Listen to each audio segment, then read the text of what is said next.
ವಸೂಲಿ ಮಾಡ್ತೀರಾ? ಹಾ, ಇಲ್ಲೇ ಪಾರ್ಕಿಂಗ್ ಸಹಿತ ಸಮಸ್ಯೆ ಯಾವುದು ಸರಿ ಇಲ್ಲ, ಆದ್ರೂ ವಸೂಲಿ ಮಾತ್ರ ಬಿಡುದಿಲ್ಲ ಇವರು. ಆದ್ರೆ ನಾವು ಇಲ್ಲಿ ಹತ್ರದವರಾದ್ರೂ ಇವ್ರಿಗೆ ಸ್ವಚ್ಛತೆಗೆ ನಮಗೆ ಸಂಬಂಧ ಇಲ್ಲ.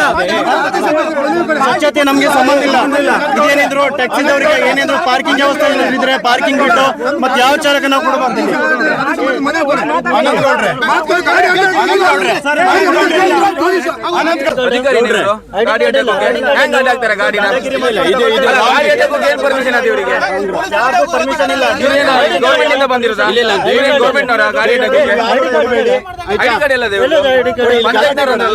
ಪಾರ್ಕಿಂಗ್ ಹೆಸರಿನಲ್ಲಿ ಸುಂಕ ವಸೂಲಾತಿ ಅಂತ ಹೇಳ್ತಾ ಇದ್ದಾರೆ. ಬಟ್ ಇಲ್ಲಿ ಯಾವುದೇ ರೀತಿಯ ಪಾರ್ಕಿಂಗ್ ಇಲ್ಲ, ಸ್ವಚ್ಛತಾ ಸ್ಲಿಪ್ ಅನ್ನು ಕೊಡ್ತಾ ಇದ್ದಾರೆ. ಇದು ಸಂಪೂರ್ಣ ಅನಧಿಕೃತ ಹೇಳೋದು ನಮ್ಮ ಗಮನಕ್ಕೆ ಬಂದಿದೆ. ಈ ಮೇಡಮ್, ನಮ್ಮ ಪ್ರಶ್ನೆಗೆ ಇಷ್ಟೇ ಉತ್ತರ ಕೊಡಿ. ನೀವು ಯಾವ ಒಂದು ಆಧಾರದ ಮೇಲೆ ಇಲ್ಲಿ ಸುಂಕವನ್ನ ವಸೂಲಿ ಮಾಡುತ್ತಾ ಇದ್ರಿ? 1993 ಪಂಚಾಯತ್ ರಾಜ್ ಆಕ್ಟ್ ಪ್ರಕಾರ ನಾವು ಎಸಿ ಅವ್ರದ್ದು ಎಲ್ಲ ಮೇಲಾಧಿಕಾರಿ ಗಮನಕ್ಕೆ ತಂದ್ವಿ. ಇಲ್ಲಿ ಸಮಸ್ಯೆ ಏನಂತ ಹೇಳಿ ಅದ್ರ ಪ್ರಕಾರ ಮೇಲಾಧಿಕಾರಿಗಳ ಸಭೆಯಲ್ಲಿ ಚರ್ಚೆ ಆಯ್ತು. ನೀವು ಹೀಗೆ ಮಾಡ್ಬೇಕು ಅಂತ ನಿರ್ದೇಶನ ಕೊಟ್ರು, ಅದ್ರ ಪ್ರಕಾರ ಮಾಡಿದ್ದೇನೆ ಅಷ್ಟೇ. ಮೇಡಮ್, ನೀವು ಮೇಲಾಧಿಕಾರಿ ಗಮನಕ್ಕೆ ತರ್ರಿ. ಇಲ್ಲಿ ಬರುವಂತ ಕಸವನ್ನ ಹಾಕ್ಲಿಕ್ಕೆ ಗ್ರಾಮ ಪಂಚಾಯತಿಯಿಂದ ಒಂದು 10 ಟಬ್ಗಳನ್ನು ಇಡಿ, ಕಸವನ್ನು ಎಸಿತಾರೆ.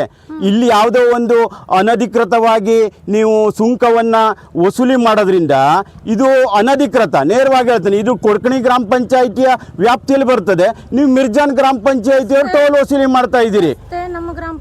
ರಸ್ತೆ ನಿಮ್ಮ ಗ್ರಾಮ ಪಂಚಾಯಿತಿ ಬರ್ಬೋದು, ಆದ್ರೆ ನಾನು ಇನ್ನು ಹೇಳೋದು ಇಲ್ಲಿ ಯಾವುದೇ ರೀತಿಯ ಅನುಮತಿ ಇಲ್ಲ ಅನ್ನೋದಕ್ಕೆ, ನೀವು ಬೋರ್ಡ್ ಹಾಕೋದಕ್ಕೂ ಅನುಮತಿ ಇಲ್ಲ ಅಂತೇಳಿ ನಿಮ್ಮ CEO ಹೇಳಿದ್ದಾರೆ. ಪಂಚಾಯಿತಿಯವರು ವಸೂಲಿ ದಂಧೆಯನ್ನು ಬಿಡಬೇಕು, ಯಾಕಂದರೆ ಇದು ಅನಧಿಕೃತ. ದಯವಿಟ್ಟು ಶಾಸಕರು ಇದರ ಅಧ್ಯಕ್ಷತೆಯಲ್ಲಿ ಇದ್ದರೆ ದಯವಿಟ್ಟು ಶಾಸಕರು ಅರ್ಥ ಮಾಡ್ಕೊಳ್ಳಿ. ಕುಮಟಾ ಕ್ಷೇತ್ರದಲ್ಲಿ ಈ ರೀತಿಯ ಬಡ ಅವರು ಇವತ್ತು ಬಡ ವಾಹನ ಚಾಲಕರಿಗೆ ಹಾಗೂ ಯೆಲ್ಲೋ ಬೋರ್ಡ್ ಟ್ಯಾಕ್ಸಿ ಅವರಿಗೆ ನೀವು ಹಣ ವಸೂಲಿ ಮಾಡಿದ್ರೆ ಅಲ್ಲೂ ವಸೂಲಿ ಮಾಡ್ತಾರೆ, ಒಳಗಡೆ ಪ್ರವೇಶ ದರ ಅಂತೇಳಿ ಇಲ್ಲೂ ವಸೂಲಿ ಮಾಡ್ತಾ ಇದ್ದಾರೆ. ನಮ್ಮ ವಾಹನ ಚಾಲಕರು ಮಾಲಕರು ಎಲ್ಲಿ ಹೋಗಬೇಕು ಇವತ್ತಿನ ದಿನ ಅಲ್ವಾ? ಇಲ್ಲಿ ಮತ್ತೆ ಬಂದಾಗ ನಮ್ಮ ಚಾಲಕರೊಂದಿಗೆ ಯಾವುದೇ ರೀತಿಯ ಇದು ಮಾಡಿ ನಿಮಗೆ ದುಡ್ಡು ಕೊಟ್ಟು ಹೋಗಿ ಅಂತಂದು ಮುಂದಿನ ದಿನಗಳಲ್ಲಿ ಮಾಡಿದ್ರೆ ನಾವು ಸುಮ್ಮನೆ ಇರೋದಿಲ್ಲ. ಅದಕ್ಕೆ ದೊಡ್ಡ ಮಟ್ಟದಲ್ಲಿ ಹೋರಾಟವನ್ನು ಮಾಡಬೇಕಾಗ್ತದೆ. ಮಾಡ್ತೀರಲ್ವಾ? ಯಾಕಂದ್ರೆ ಬಡವರ ಪರವಾಗಿ ಚಾಲಕರ ಪರವಾಗಿ ಎಷ್ಟು ಅದು ಪೀಕೋದು ಅಂತಂದ್ರೆ ಏನು ಬಡವರು ಏನು ಡ್ರೈವರ್ ಚಾಲಕರು ಅಂತಂದ್ರೆ ಬೀದಿದಾರ. ಅದು ನಮ್ಮ ಉತ್ತರ ಕನ್ನಡ ಜಿಲ್ಲೆ ಚಾಲಕರನ್ನ ಸೋಗಿತಾರೆ ಇಲ್ಲಿ ನಮ್ಮ ಸ್ಥಳೀಯರದ್ದು ಅಂತಂದ್ರೆ ಇದು ತಪ್ಪು. ಇದು ಈ ಕೂಡಲೇ ಮಾನ್ಯ ತಹಸೀಲ್ದಾರರು ಬಂದ್ ಮಾಡಬೇಕು. ಈ ಒಂದು ಸುಂಕ ವಸೂಲಾತಿ ಗ್ರಾಮ ಪಂಚಾಯತಿಲಿ ಏನು ಆಗ್ತಾ ಇದೆ ದಯವಿಟ್ಟು ಬಂದ್ ಮಾಡಿಲ್ಲ ಅಂತಂದ್ರೆ ನಾವೆಲ್ಲ ಮುಂದಿನ ದಿನಗಳಲ್ಲಿ ಪ್ರೊಟೆಸ್ಟ್ ಮಾಡಕ್ಕೆ ರೆಡಿ ಇದೆಯಲ್ವಾ? ಬೋರ್ಡಿಗೆ ವಾಹನ ಅಂತ ಹೇಳಿದಲ್ಲ, ಅದಕ್ಕೆ ಸ್ಟಿಕ್ಕರ್ ಹೊಡೆದುಕೊಂಡು ಅಂತೇಳಿ ಒಳಗಡೆ ಎಂಟ್ರಿ ಪೇ ಮಾಡಬೇಕಲ್ಲ, ಒಳಗಡೆ ಎಂಟ್ರಿ ಪೇ ಮಾಡ್ಕೊಂಡು ಇವ್ರು ಏನು ಬೇಕು ಗಾಡಿ ವಾಹನ ಅಂತ ಹೇಳಿ ಎಷ್ಟು ಕ್ರಮ ಮಾಡ್ತಿದ್ದಾರೆ ನೋಡಿದ್ರಲ್ಲ.